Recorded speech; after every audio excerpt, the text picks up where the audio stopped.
Je vous salue à tous dans le nom de Jésus-Christ. Je suis vraiment heureux ce soir de pouvoir être avec vous. Ça ne devait pas être moi, mais bon, il y a eu une petite confusion. Peu importe, parce que voilà, je veux bien croire que Dieu contrôle toutes choses et que un jour un frère m'a dit, il me dit des fois, il m'a dit, c'est en faisant des mauvais choix qu'on en arrive à faire le bon choix. Alors, je bénis le Seigneur, c'est-à-dire qu'il faut faire une confiance en Dieu. Je bénis la disponibilité des frères et sœurs pour les chants, pour les témoignages. Dieu se glorifie déjà. Et si seulement nous prêtions attention, la Bible dit que la foi vient de ce qu'on entend, et ce qu'on entend vient de la parole de Dieu. Ce soir, je suis réellement dans la joie d'être avec vous, de partager ces moments. Je lirai un texte avec vous et j'aurais voulu encore prier le Seigneur. Il est écrit dans l'évangile de Luc au chapitre 7 et on va prendre au verset 11. La Bible nous dit ainsi: Or, Jésus se rendit le jour suivant dans une ville appelée Naïm. Ses disciples et une multitude nombreuse faisaient route avec lui. Lorsqu'il fut arrivé près de la porte de la ville, voici qu'on apportait en terre un mort, fils unique de sa mère qui était veuve, et il y avait avec elle une multitude considérable de la ville. Que Dieu soit béni. Seigneur, nous sommes devant toi, Seigneur, ce soir. Nous sommes dans ta présence. Seigneur, aujourd'hui, il n'est pas question, Seigneur Jésus, de ce qui est matériel, Seigneur, de ce qui est humain. Nous croyons dans l'action du Saint-Esprit. Nous croyons que le Saint-Esprit convainc le monde de péché, de justice et de jugement, et qu'il a été envoyé justement afin que nous ne soyons pas orphelins. Seigneur, nous ne sommes pas orphelins parce que par ton esprit, Seigneur, tu es avec nous ce soir. Et nous te bénissons et je te prie, Seigneur, puissamment, que ta parole parcourt, Seigneur, les maisons, que ta parole parcourt dans les hôpitaux, qu'elle parcourt dans les prisons, qu'elle parcourt tous les lieux, dans les voitures, en tout lieu, où ta parole est écoutée ce soir au travers du moyen de cette radio, Seigneur Jésus, que ta parole soit vivifiée par le Saint-Esprit et qu'elle crée la vie dans les cœurs, qu'elle produise son effet. Nous te bénissons dans le nom de Jésus-Christ, Seigneur, si seulement, Seigneur, si seulement une âme, Seigneur, pouvait te recevoir ce soir. Une âme, Seigneur, qui pourrait se repentir, qui pourrait être convaincue de péché. Alors tu dis que le ciel entier est dans la fête. Le ciel entier se réjouit, il est dans la joie pour une seule âme qui se repent. Alors de grâce, Jésus, de grâce, que cette réunion ne soit pas belle, mais que cette réunion soit bonne, Seigneur. Une réunion est bonne quand les âmes se repentent et nous te disons merci dans le précieux nom de Jésus-Christ. Amen, que Dieu soit béni. Quelle scène particulière, quel tableau la Bible nous amène dans ce texte-là. Un tableau particulier, Jésus fait route avec les disciples et il arrive dans cette ville. Lorsqu'il fut près de la porte de la ville, on apportait, voici qu'on portait en terre un mort. C'était le fils unique de sa mère qui était veuve. Donc voilà on pourrait dire un peu le programme de la vie de cette femme. Cette femme avait un foyer, cette femme avait un mari, cette femme avait un fils, et un fils unique. Elle n'en avait pas 2, ni 3, ni 4, elle avait un seul fils. Et voilà ce qui s'est produit dans sa vie, ce qu'on peut comprendre dans les Écritures.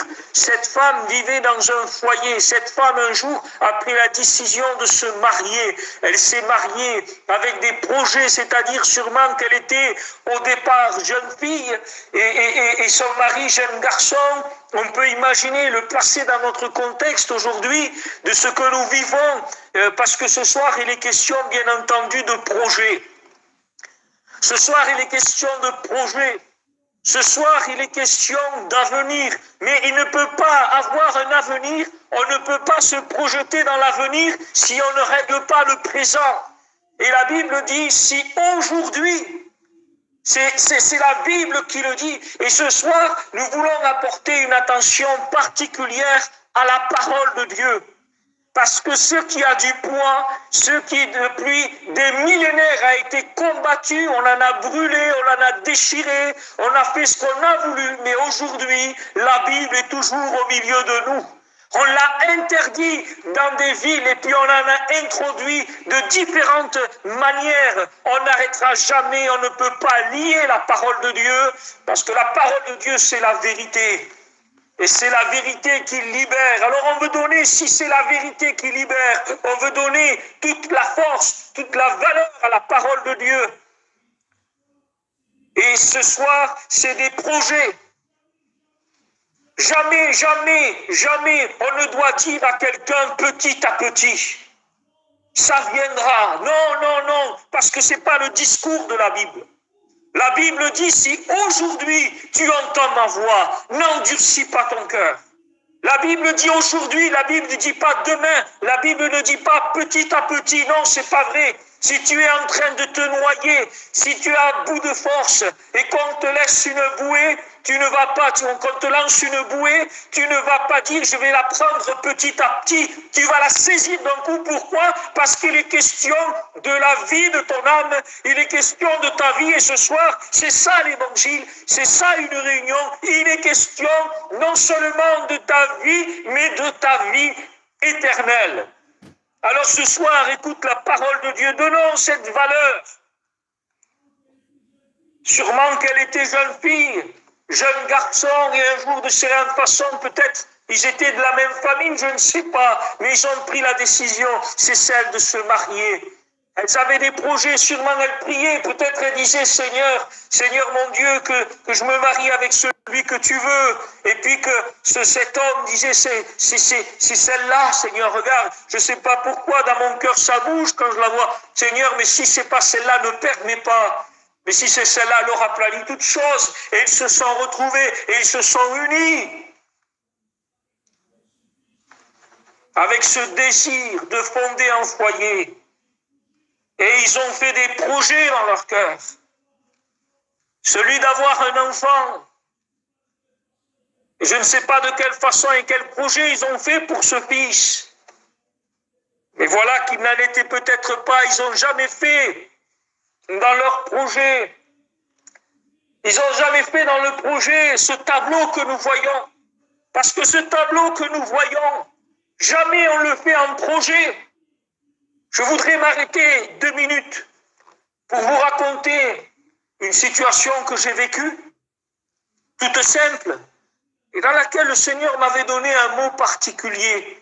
Il y a des questions, vous savez, des fois que les gens vous posent par rapport à Dieu, et c'est des questions des fois qui ne sont pas évidentes à répondre, et je n'avais pas forcément envie de répondre parce que je voyais qu'il y avait un peu d'orgueil, si vous voulez, mais cette personne me pose des questions, je visite une maison, je rentre dans la maison, et le jeune garçon, qui apparemment savait plus que ses parents de la parole de Dieu, me pose une question, il va me dire, Diegui, est-ce que Dieu sait tout?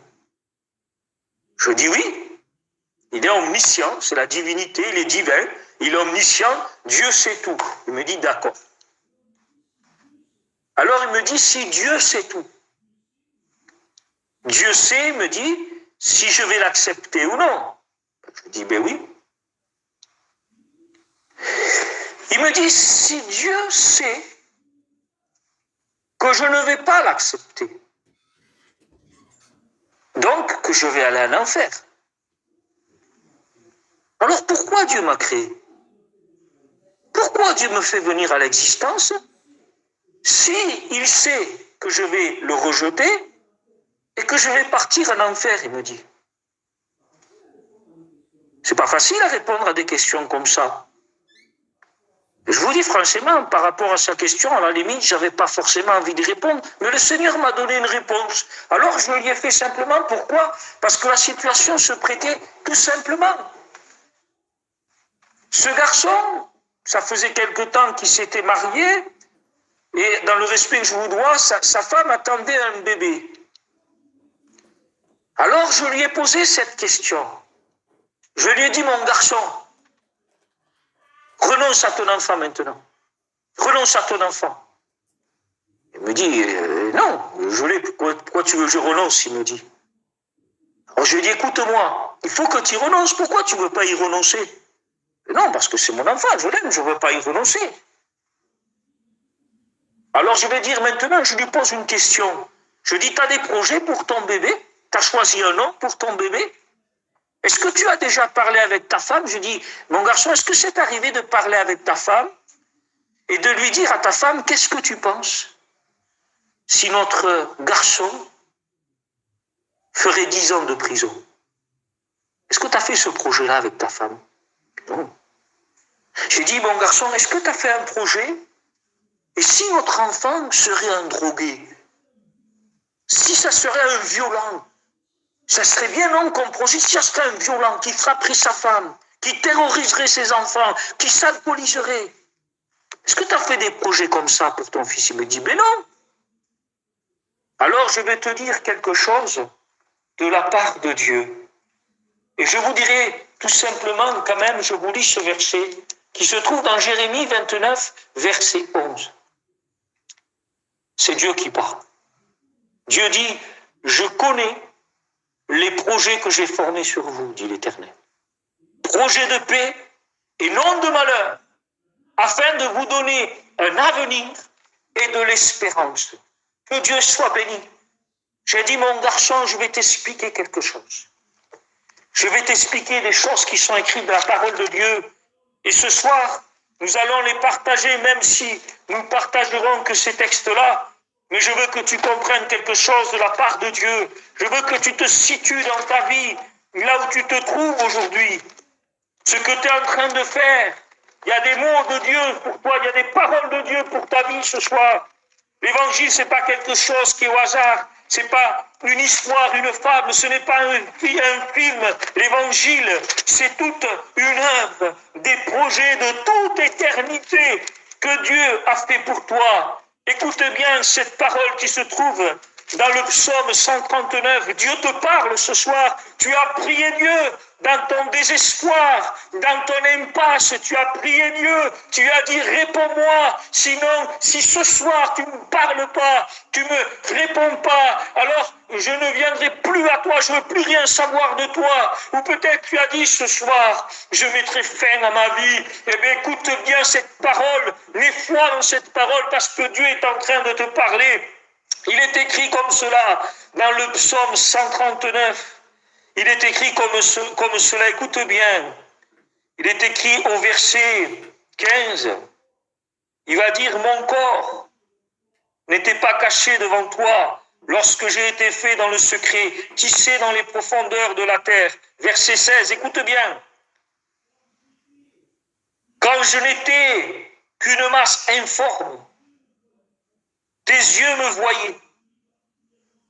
Et je lis particulièrement ce texte, puisqu'il est écrit, et sur ton livre étaient tous inscrits les jours qui étaient fixés avant qu'aucun d'eux n'existe.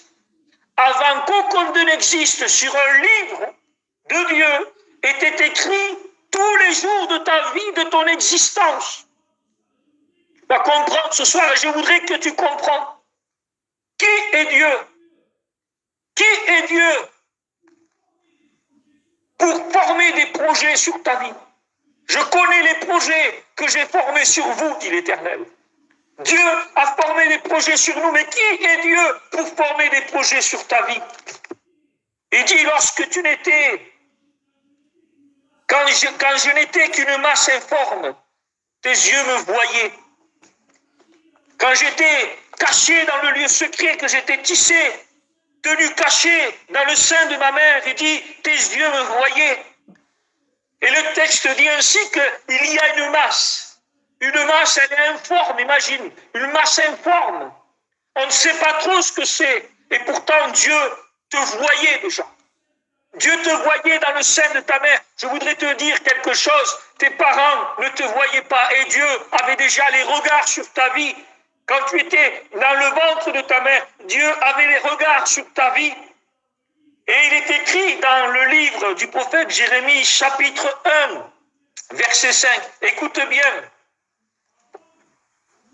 Avant que je ne te forme dans le ventre de ta mère, je te connaissais. Alors là, ça va plus loin, parce que dans le psaume 139, il dira, quand je n'étais qu'une masse informe. Et là, il y a quelque chose. Mais Dieu dit, avant que je ne te forme dans le ventre de ta mère, je te connaissais. Je te connaissais. Et là, c'est là que ça devient particulier, c'est là que ça devient délicat. Parce qu'il y a une forme, il y a une masse, il y a quelque chose, il y a une matière, il y a quelque chose que Dieu peut voir, qu'il y a quelque chose, ça peut se comprendre. Mais connaître quelque chose alors qu'il n'y a même pas une masse, comment cela peut-il être? Comment cela est-il possible? Que Dieu dit, avant que tu ne sois, que je ne te forme, je te connaissais, il n'y a rien. Et Dieu dit, je te connaissais. Et là, c'est ce que j'ai dit à ce garçon-là. J'ai dit à un garçon, j'ai dit, renonce à ton bébé. Renonce-y maintenant. Il me dit, mais pourquoi je ferais cela? Ben, je dis, tu crois que c'est normal? Est-ce que tu connais le monde? Il me dit, bien sûr, je connais le monde. Je vis dans le monde, je suis du monde. Tu sais le monde dans lequel on vit?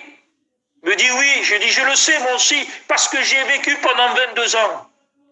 C'est un monde d'alcool, c'est un monde de violence, c'est un monde d'impureté, c'est un monde, excusez-moi, de relations contre nature, c'est un monde d'adultère, c'est un monde de divorce, c'est un monde où les enfants sont terrorisés, c'est un monde sale, c'est un monde de méchanceté, c'est un monde d'orgueil, c'est un monde d'hypocrisie, c'est un monde dangereux.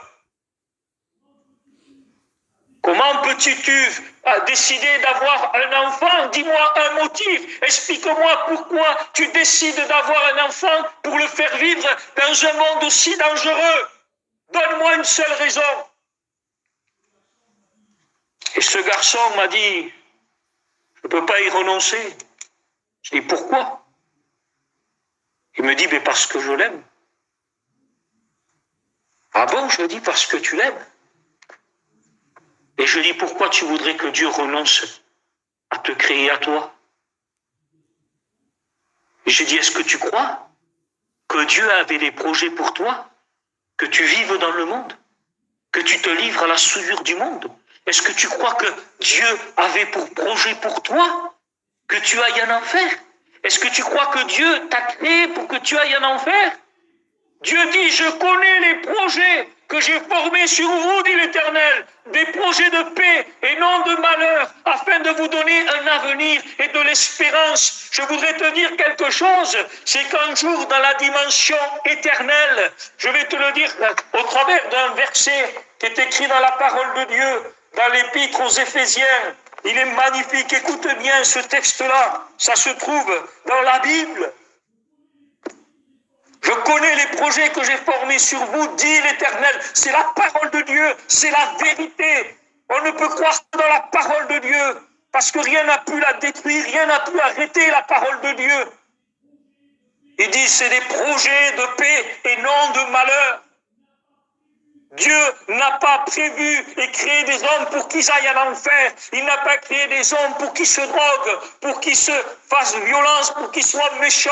Dieu a prévu des projets de paix. Écoute bien, c'est écrit dans Éphésiens 1 au verset 4. Écoute bien. En lui, c'est-à-dire en Jésus, Dieu nous a élus avant la fondation du monde. Le monde n'était pas fondé. Dieu t'avait déjà élu afin que nous soyons saints, sans défaut, devant lui. Il dit dans son amour. Est-ce qu'on comprend? Dans son amour, il nous a prédestinés par Jésus-Christ à être adoptés selon le dessein bienveillant de sa volonté pour célébrer la gloire de sa grâce qui nous a accordée dans son Fils bien-aimé. Que Dieu soit béni. La Bible dit qu'en lui, nous avons été élus avant la fondation du monde, dans une dimension de l'éternité. À un moment donné, dans le cœur de Dieu, ça a commencé à bouillonner. Il a commencé à grandir. Et je prenais un jour cet exemple, toujours du foyer. Ces deux jeunes qui se sont unis. Ces jeunes, ils font leur vie, ils se font quelques voyages, ils se gagnent un peu d'argent, ils s'achètent un peu de matériel. Et puis au bout d'un moment, ils n'osent pas trop se le dire. Mais il y a quelque chose qui commence un peu à naître dans leur cœur. Ils y pensent. Et ils se regardent, mais ils ne se le disent pas. Et au bout d'un moment, ils se disent, il faut que je te parle, il faut qu'il y ait quelque chose, qu'est-ce qui se passe? Et je ne sais pas pourquoi, en ce moment, j'ai la pensée. Je voudrais avoir un bébé. Je voudrais avoir un enfant. Et la femme répond à son mari, c'est pas possible. Mon mari, ça me prend la tête. Je commence à penser qu'à ça. Je pense comme ça, et peut-être c'est le moment est venu. Et là, ils prennent ensemble la décision d'avoir un enfant. Et à ce moment-là, dès qu'ils prennent la décision, déjà dans leur cœur, ça bouillonnait. Il se passait des choses, mais ils n'osaient pas. Mais dès le moment où ils décident d'avoir un enfant, alors là, ça explose. Parce qu'il faut choisir un homme. On bataille dans les foyers pour choisir un homme. Je voudrais vous lire des textes, parce que là, ça me vient maintenant. Écoutez bien ce qu'il est écrit dans la parole de Dieu.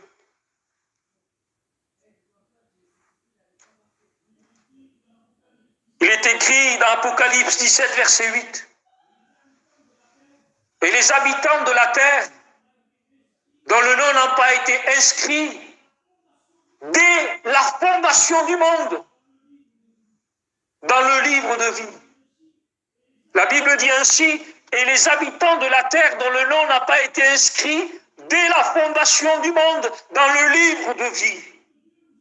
Et la Bible dit que Dieu nous a élus. Et si nous sommes élus, ça veut dire que notre nom est écrit dans le livre de vie. Dès la fondation du monde, la Bible dit. Apocalypse 20, au verset 12 et surtout verset 15. Quiconque ne fut pas trouvé, inscrit dans le livre de vie, fut jeté dans les temps de feu. Et ça, c'est le lieu de perdition éternelle. Apocalypse 3, verset 5. Écoutez bien. Ainsi, le vainqueur se vêtira d'un vêtement blanc. Je n'effacerai pas son nom du livre de vie. Je confesserai son nom devant mon Père et devant ses anges. Oui, le foyer dit, on va l'appeler comme ça. On va l'appeler comme mon père, on va l'appeler comme ma mère. On va lui donner un nom de la Bible, on va lui donner un nom biblique, parce que le Seigneur a répondu à nos prières. Est-ce que vous comprenez? Alors on veut lui choisir un nom. Mais quels parents ont fait ce projet avant qu'il vienne au monde et dire, et s'arrêter bien, et si notre fils pouvait faire 10 ans de prison, comment je serais content? Si notre fils pourrait être un vendeur de drogue, qu'est-ce que ça serait bien? Oh, combien je voudrais que le foyer de mon fils serait complètement détruit, les enfants abandonnés. Qui parents? La Bible dit ainsi, dans son amour, il nous a élus. Dans son amour, il nous a élus. Quand les parents sont remplis d'amour, ils ont le cœur rempli de bons projets. Ils pensent à un avenir de bénédiction. Si la Bible dit méchants comme vous êtes, vous savez donner de bonnes choses à vos enfants, à combien plus votre Père Céleste? Pourquoi nous pouvons penser un seul instant que Dieu, sachant toutes choses, ne sais-tu pas que ton fils dans le monde sera sujet à la drogue, à l'alcool, à la violence, à la délinquance, à la prison, à tous les vices et les passions, à l'occultisme? Ne le sais-tu pas, avoir un enfant, pourtant tu en as eu? Alors pourquoi tu ferais le reproche à Dieu? Pourquoi tu m'as créé pour que je vive cette misère? Non, c'est pas vrai. La preuve, je te dis qu'il y a des noms qui sont écrits dans le livre de vie. Et il y a des noms qui sont effacés. Pourquoi? Parce qu'ils étaient écrits. Pour effacer un nom, il faut qu'il soit écrit. Et tu sais ce que ça veut dire? Si un nom est écrit et qu'après il est effacé, ça veut dire tout simplement que ce n'est pas Dieu qui décide de notre éternité. Dieu dit, j'ai formé des projets. Dieu peut former un projet sur toi. Parce qu'un jour, dans l'éternité, dans le cœur de Dieu, il y a un désir qui a commencé à naître. Mais il s'est dit, je veux créer l'Antonio, je veux créer la Maria, je veux créer El Juan, je veux les créer. Et j'ai des projets de paix. Oui, Dieu a des projets, la Bible dit, j'ai formé sur toi des projets de paix et non de malheur. Le malheur dans lequel tu vis n'est pas le projet de Dieu. Le malheur dans lequel tu vis n'est qu'une succession de choix. Et tu peux toute ta vie t'en prendre à ton père, à ta mère. Tu peux t'en prendre à la société. Tu peux t'en prendre à qui tu veux. La réalité, ce qu'il faut ce soir, que tu rentres dans les projets de Dieu. Que tu cesses de lever le poing contre Dieu, de blasphémer contre Dieu. Dieu un jour a décidé de ton existence. Il a décidé, la Bible dit dans le livre de Jérémie, avant que je ne te forme dans le ventre de ta mère, je te connaissais. Avant que tu ne sortes de son sein, je t'avais consacré et je t'avais établi prophète pour les nations. Dieu avait non seulement décidé de ton existence, mais il avait préparé des projets aussi pour toi. Dieu ne prépare pas de projet pour des personnes d'aller en enfer. C'est pas vrai. La prédestination, ça n'existe pas. Si Dieu peut élire quelqu'un d'avance, c'est parce que Dieu est hors du temps. Le temps n'existe pas pour Dieu, parce qu'il n'y a pas l'utilité du temps pour Dieu. Il est de toute éternité. Dieu voit le commencement et Dieu voit la fin en même temps. Et je vais te dire même plus, l'histoire de ta vie, pour Dieu, elle est comme un livre fermé. Elle sait comment elle commençait et comment elle finira. Dieu sait tout, mais ça ne veut pas dire que Dieu décide pour toi. La preuve, c'est que Dieu dit, j'ai formé des projets de paix. Alors pourquoi tu vis dans la dépression ? Pourquoi tu vis dans l'insatisfaction? Pourquoi ton cœur est vide alors que la Bible dit? Excuse-moi, ce que tu penses, j'en ai rien à faire. Ce qui compte, c'est ce que Dieu dit. Parce que la Bible dit ainsi, à Dieu le seul sage. À Dieu le seul sage. Et celui qui sait, c'est Dieu. Et je voudrais terminer. Dieu n'avait pas formé un tel projet, je ne sais pas. Parce que dans la vie, de perdre des personnes, c'est des choses qui arrivent. Et je pensais à cette femme. Elle part dans un projet, elle perd son mari, elle devient veuve. L'extrémité, elle perd son fils. Elle devient veuve. Mais son fils aussi devient orphelin. Je parle par expérience. Je crois que le Saint-Esprit est en train de parler ce soir. C'est dur de vivre dans une maison où il n'y a pas l'autorité du Père. J'ai l'impression d'entendre la mère. Mon fils, ne fréquente pas ces garçons. Mon fils n'est pas comme ça, ne va pas avec eux, tu verras. La Bible dit, les mauvaises compagnies corrompent les bonnes mœurs. Mon fils, tu n'es pas fait pour être avec ces gens-là. Il t'arrivera un problème, mon fils, ne va pas les voir. Mon fils, ne boit pas. Ne touche pas à la drogue, mon fils. Ne le fais pas. J'ai l'impression de voir le souci, les larmes de cette femme. Pourquoi tu me fais ça, mon fils? Ne dors pas les nuits, je t'attends que tu rentres à la maison. Alors que si le père était là, il aurait dit simplement, tu sors pas. Et le garçon ne serait pas sorti. C'est dur de vivre dans une maison où il n'y a pas de père. C'est pour ça que la Bible dit que Dieu ne nous a pas laissés orphelins. Jésus dit, je ne vous laisserai pas orphelins.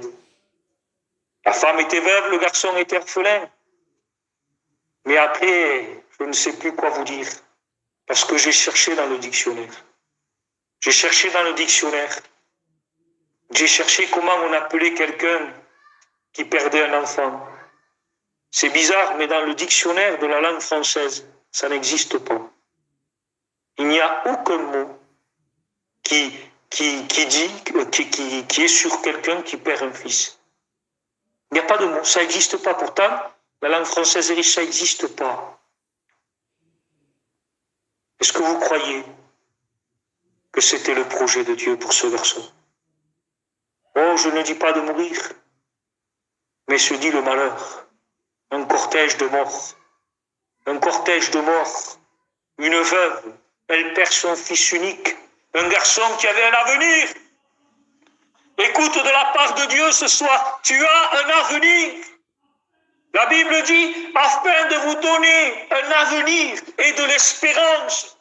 Oui, il y a de l'espérance en Dieu. Parce que si tu crois dans l'avenir que Dieu t'a préparé, alors l'espoir va revenir, le désespoir va partir, les pensées de mort vont partir, parce que tu vas être animé d'une espérance vivante. Un cortège de morts, une veuve, elle perd son fils, c'est fini, c'est la solitude. Mais la Bible dit que Jésus, avec ses disciples, arrivait face à elle. Et là, il y a un puissant cortège de vie qui fait face au cortège de la mort. Et je dirais même, d'après ce que la Bible dit, un cortège de vie, mais en plus de résurrection. Et vous savez ce que la Bible dit? La Bible dit que le Seigneur a ressuscité ce garçon. Et moi, je voudrais te dire, toi, tu es ce garçon, tu es dans cette mort, tu es entouré par la mort, tu vis dans les ténèbres. Mais je voudrais te dire de la part de Dieu que Christ a le pouvoir ce soir de donner la vie à ce qui est mort. Le Seigneur a le pouvoir ce soir de te propulser dans sa résurrection à lui, de te ramener à la vie. Le Seigneur a le pouvoir ce soir de concrétiser les projets qu'il a formés sur ta vie. Au nom de Jésus ce soir, lève-toi. Lève-toi maintenant, là où tu te trouves. Lève-toi. Lève-toi et mets-toi dans les projets de Dieu. C'est lui qui a décidé de ton existence, mais il ne t'a pas laissé. C'est pour ça que Dieu dit, j'ai formé des projets. Tu sais pourquoi? Parce que c'est lui qui a décidé de ton existence. Il t'a prêté ton père et ta mère, mais le véritable qui t'a enfanté, qui a décidé que tu viennes au monde, le véritable, il dit, avant que je ne te forme, c'est Dieu qui t'a formé avec des projets de bénédiction. Il dit, un avenir, un projet de paix. Voilà le projet de Dieu, c'est un projet de paix. Excuse-moi, le projet de paix, tu sais c'est quoi? Le projet de Dieu. La Bible dit ainsi. Ainsi le vainqueur se vêtira d'un vêtement blanc et je n'effacerai pas son nom du livre de vie. C'est la vie éternelle auprès de Dieu. Voilà le projet que Dieu a formé pour toi. Un projet, un avenir, la vie éternelle auprès de Dieu, dans son amour, là où la Bible dit ainsi. Oh, je veux le lire parce que je trouve que ça va dans le texte et je vais terminer avec ça. Je crois que le Saint-Esprit est en train d'agir. Je le dis de la part de Dieu. Là où tu es, lève-toi et reçois le Christ maintenant. Reçois le Christ, je n'effacerai pas. Dieu dit que celui qui est vainqueur se vêtira d'un vêtement blanc et je n'effacerai pas son nom du livre de vie. Voilà l'avenir. Tu veux connaître, tu veux entendre le projet de Dieu ce soir pour ta vie. Écoute bien, je te le lis pour toi. La Bible dit ainsi, Apocalypse 21, et je vis un nouveau ciel et une nouvelle terre, car le premier ciel et la première terre avaient disparu, la mer n'était plus. Et je vis descendre du ciel d'auprès de Dieu la ville sainte, la nouvelle Jérusalem, prête comme une épouse qui s'est parée pour son époux. J'entendis du trône une voix forte qui disait, voici le tabernacle de Dieu avec les hommes. Il habitera avec eux. Et ils seront son peuple. Dieu lui-même sera avec eux. Vois les projets de Dieu. Vois les projets de Dieu. Dieu lui-même sera avec eux. Écoute bien. Il essuiera toute larmes de leurs yeux. La mort ne sera plus. Il n'y aura plus ni deuil, ni cri, ni douleur, car les premières choses ont disparu. Et je dirais même ce que la Bible dit. Celui qui était assis sur le trône dit, voici, je fais toutes choses nouvelles. Je fais toutes choses nouvelles. Et c'est ce que Dieu veut faire dans ta vie. Un nouveau départ, une vie neuve, une vie nouvelle, une vie qui n'a pas été touchée par le deuil, ni par aucune déchirure. Un nouveau départ pour l'éternité auprès de Dieu. Voilà le projet de Dieu pour ta vie. Dieu a des droits sur toi parce que c'est lui qui a décidé de ton existence avant qu'aucun d'eux n'existe. Tous les jours de ta vie étaient inscrits dans le livre. Dieu a tout préparé pour que tu sois béni. Dieu a préparé pour toi la bénédiction et non le malheur. Alors ce soir, il ne tient qu'à toi. Oh, je le dis de la part de Dieu. Ce petit était mort. Ce petit était mort, mais la Bible dit, voici les temps sont venus où les morts entendront ma voix et les sépulcres s'ouvriront. Le Seigneur a le pouvoir de te sortir de la mort et de t'amener dans sa vie au nom de Jésus-Christ. Amen. Je vais demander maintenant à mon frère Joaquin de prier le Seigneur maintenant pour les âmes dans le nom de Jésus.